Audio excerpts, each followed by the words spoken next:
Quels sont les déséquilibres actuels de la croissance? Ils concernent les inégalités sociales, la démographie, l'épuisement des ressources naturelles et l'instabilité des productions agricoles. Quels sont les enjeux entre la croissance et les inégalités sociales?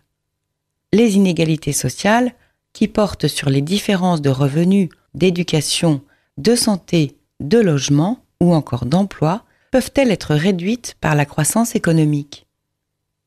Qu'en est-il de la relation entre la croissance et les inégalités de revenus? Les inégalités entre pays se réduisent, mais demeurent, alors que celles à l'intérieur des pays se sont accrues. Qu'en est-il de la relation entre la croissance et les autres inégalités sociales? Les conditions de vie s'améliorent dans la plupart des pays, mais des inégalités demeurent, comme par exemple les inégalités entre villes et campagnes. Quels sont les enjeux entre la croissance et la démographie? D'une part, le vieillissement de la population devrait peser sur la croissance mondiale. Si la croissance de la population active est faible, la croissance de l'économie sera limitée.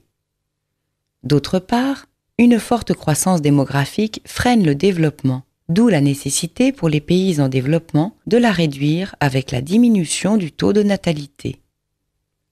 Quels sont les enjeux entre la croissance et l'épuisement des ressources naturelles? Tout d'abord, le mode de croissance observé dans le monde entraîne un épuisement des ressources naturelles. Ensuite, dans de nombreux pays en développement, le mode de croissance entraîne la désertification.